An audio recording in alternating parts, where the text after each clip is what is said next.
The topic of this video is fragments. We'll be looking at different types of fragments and then how to correct them. We've got afterthought fragments, ing fragments, to fragments, subordinate clause fragments, and relative clause fragments. Well, you should definitely know that every sentence has to have at least a subject and a verb. A complete sentence has at least a subject and a verb. A complete sentence has an independent clause in it.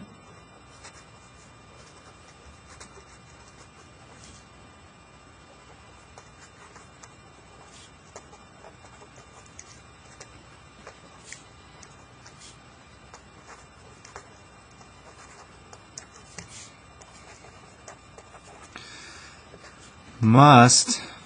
Now this isn't the only requirement for an independent clause, but it must have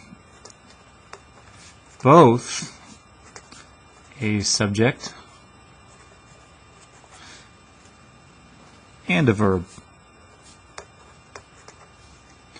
If it's missing either the subject or the verb, then it's definitely a fragment. If it doesn't have a subject, it's a fragment. If it doesn't have a verb, it's a fragment. And then there's other ways to have fragments, but that's for starters. All right, so let's start with the afterthought fragments, because these are the most common, I believe. Yeah, let's put it on another sheet of paper.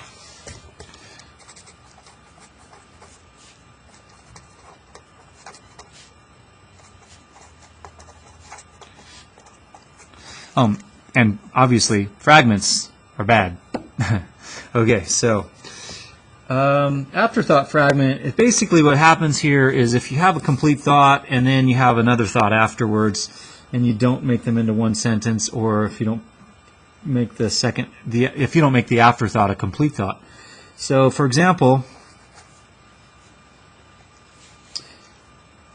he goes to school during the day would be a complete thought. So this thought is good.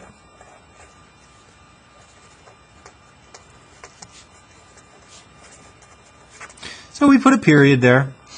And then what happens sometimes is we have another thought. And we want to add it. And he works at night. No, if I said and he works at night, that wouldn't be a fragment. But and works at night. Okay, so this second one is the afterthought, and it is a fragment because I did put a verb, but I did not put a subject. There's no subject here, so it's a fragment because it's missing a subject. If I had simply made sure that there was a subject here, that would work.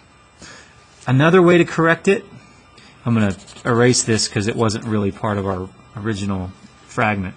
So another way to fix it would be to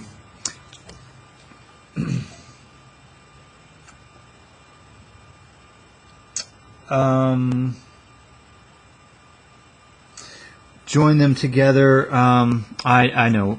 We have this conjunction here. So if he does two things, really this conjunction is joining those two things. So he goes to school during the day and works at night. So really all you have to do for this one is make this a lowercase a, little and then make this, well, we take out the period. So now we have a perfectly good sentence. He goes to school during the day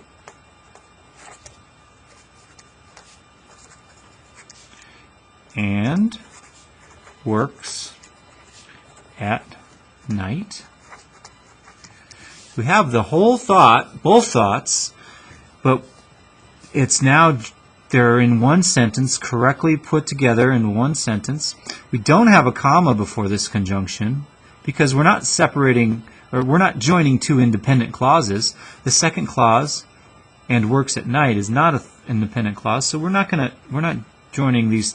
It's not two independent clauses joined with a comma conjunction.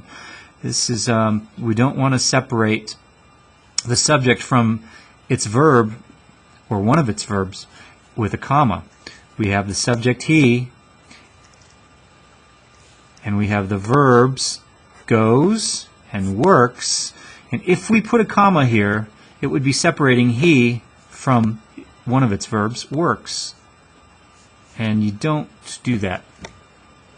Okay? So that's one way to fix an that's how you fix an afterthought fragment. At least one way to do it. All right, let's look at another kind of fragment.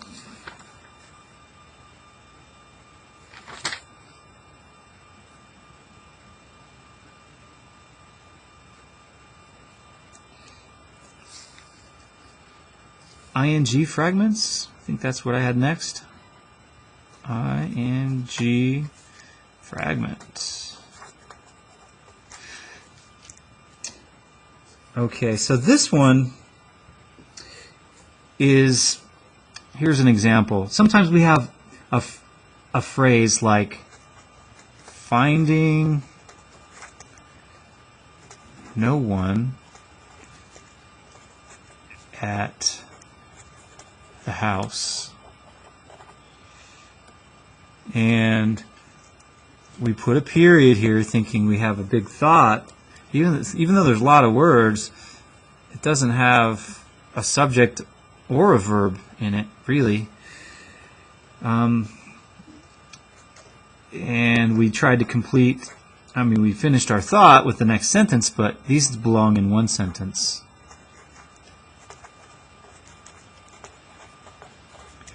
All right, so we have one complete thought, Kenny went back home, and one fragment. Really, this is an introductory phrase. It should just be a comma. There should just be a comma here. That's supposed to be a comma. All right, finding no one at the house, introducing the main clause, the independent clause, with a phrase. So we introduce a sentence with a phrase, we offset it with a comma before the main thought. Okay, finding no one at the house, Kenny went back home. Another way to correct this might be if this were still a period, right?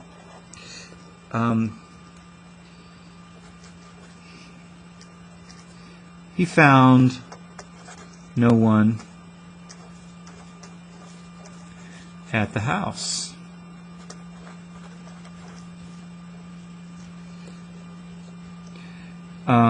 You could put, so Kenny went back home.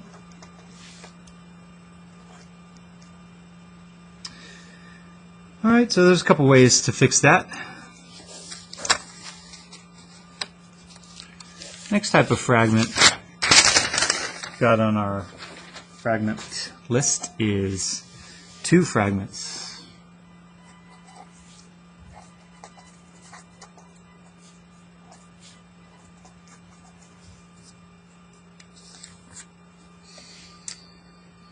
All right, so similar to the ING fragments, a two fragment is basically when we have a two phrase. I'm going to call it a two phrase. Usually an infinitive phrase, right? So we have, let's say, here's an example.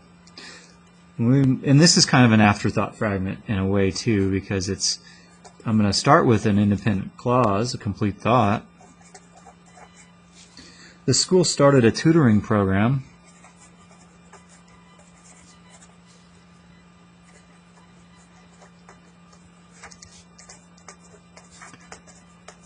This is clearly a complete thought, right? And then to improve SAT scores would be the afterthought.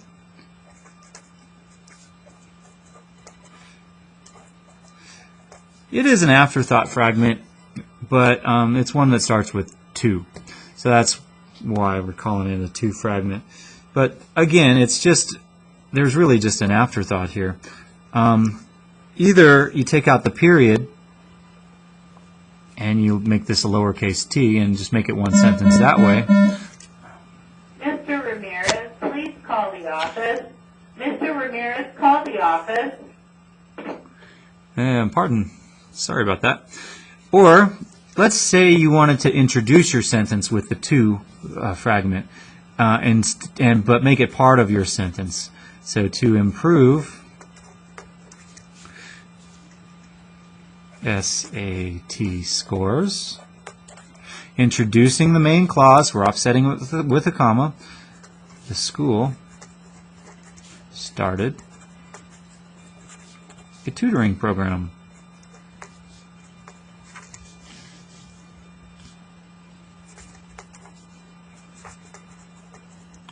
All right, so this is corrected, and I'll write down the other one here too. We said we could also, rather than write it, I'm just going to say, okay, we could have just taken out the period and made this a lowercase t. So there's two ways to fix it. Okay.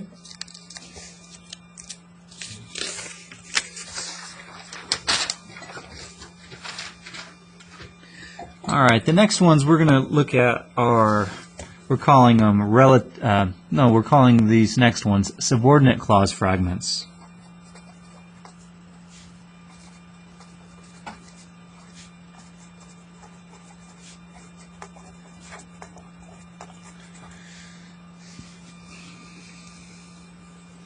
You might be, knowing that a subordinate clause is the same as a dependent clause, you might call it a dependent clause fragment. But again, I usually use the word subordinate because dependent and independent sound too similar, and I just don't want to cause confusion, so I will not be using the term dependent. Okay? I'm just going to cross that out. Not that it's wrong, but okay. So what we have here is, you guys hopefully know, a dependent or a subordinate clause is a clause because it has a subject and a verb in it. Like, for example, I decided is a subject verb, right? Subject verb to go back to school. That's an independent clause, right? And then my boss fired me is another thought I might include here in this example. So these are both independent clauses. So this isn't, there's no subordinate clause fragment here. But suppose I wanted to show the cause and relationship, cause and effect relationship with these two clauses. Because I decided to go back to school, my boss fired me. Well, adding this subordinating conjunction because makes this first clause a subordinate clause. So it's a fragment. It is not a complete thought. It was without that, but now it has that, and it's trying to create some complexity in the thinking of this idea, but it's now a fragment. So we need to connect these two. Well, when you have a subordinate clause introducing a sentence, remember, it's an introductory element, so we're going to offset it with a comma to introduce the main clause. We're going to make this lowercase also, by the way. My boss fired me, all right, is the main clause, so we pause with a comma before it. And since it's two clauses, since it's a subordinate clause and an independent, it goes like this. Now remember, though, if you start with the independent clause,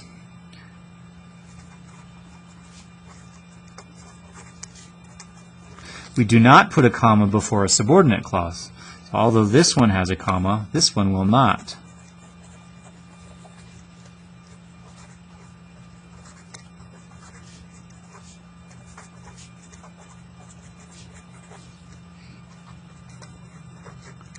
Okay? My thinking is that there must be a rule because we emphasize the main thought. My boss fired me. We don't need to emphasize, so we do that by offsetting with a comma in this one, but we don't need to offset the fragmented thought. It's not the main thought, it's a fragment. So we don't put a comma before a partial thought, right? It's kind of like some people, they pause before a punchline of a joke. Somehow they set it up just right, and then they allow for a little emphasis on the punchline by putting a comma before the main part of the joke. Or a pause before the main part of the joke. Some people do that. Some people don't, but whatever. So for this one, you do that, this first one, but again, for the second one, we're not pausing before the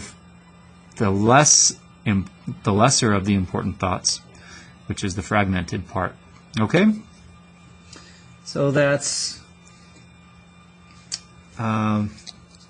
fixing a subordinate clause fragment.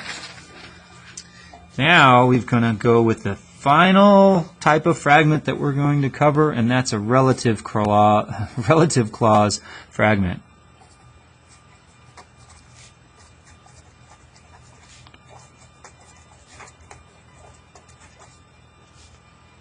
Okay.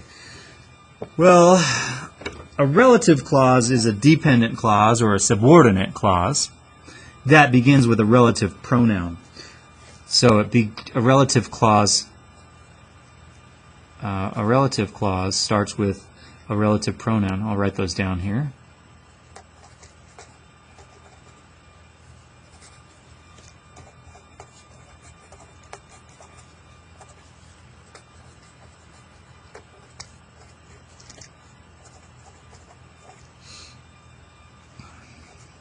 Okay, so that is a relative pronoun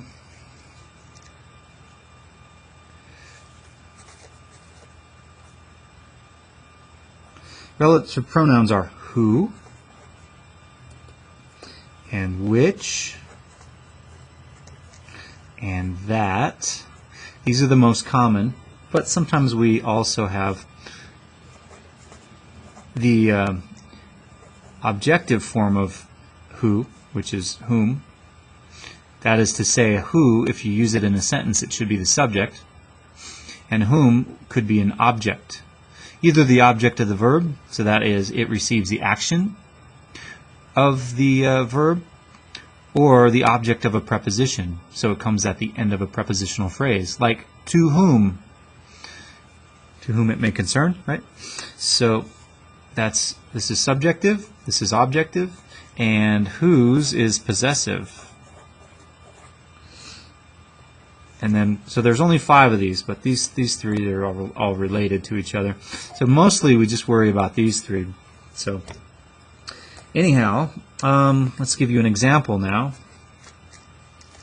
So last summer I visited Rome. I wish. This is just your example.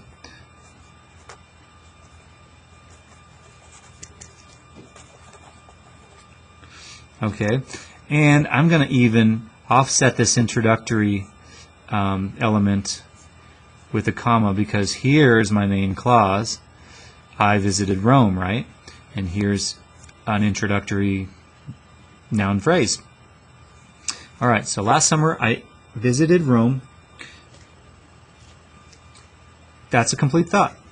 And then, again, I have basically, it's another afterthought, but starts with which this time.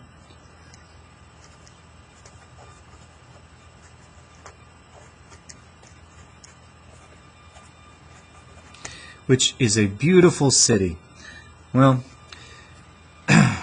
this is a fragment. There is a subject, the relative pronoun which, and it refers, remember, pronouns refer to nouns or other pronouns that precede it. So it's like saying Rome is a beautiful city here. Which is your subject in this clause? Is the verb. But a relative clause cannot stand by itself. It is a subordinate clause. But it can go in a sentence when you want to, when the last word in your independent clause has a noun that you want to emphasize more about, you can use a which clause. So Rome, which is a beautiful city, right? So last summer I visited Rome, which is a beautiful city, right? So we're going to offset that with a comma. Let me also remind you, hopefully, that most of the time you do not put a comma before a subordinate clause. This is a subordinate clause. But there are some exceptions. A subordinate clause that is essential, essential clauses do not get offset with commas.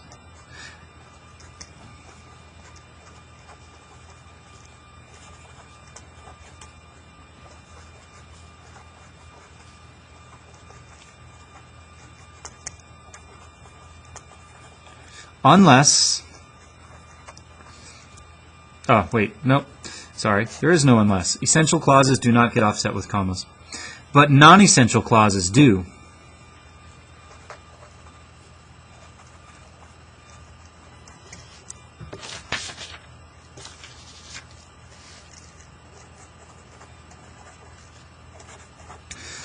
All right, well, I'm just going to give you a rule of thumb, something to make it easy to remember which are essential and which are non-essential. Most of the time this works. Not every time, but this is going to help a lot, I think, if you can remember this.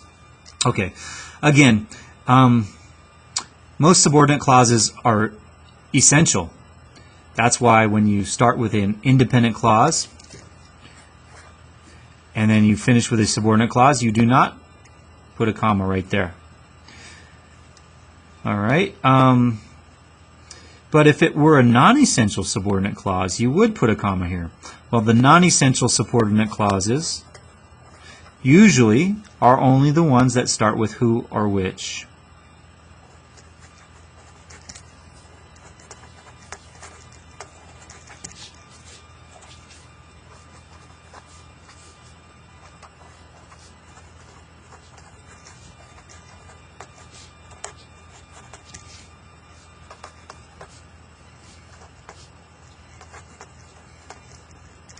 Okay, so that's why I put a comma here, because this is a clause that starts with who or which, so we're going to offset that with a comma.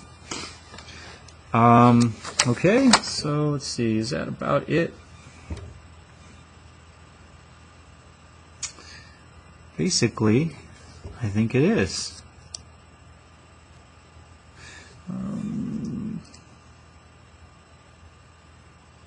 Well, the other way to correct this would have been to just this sentence here. The other way to correct this was a period, remember?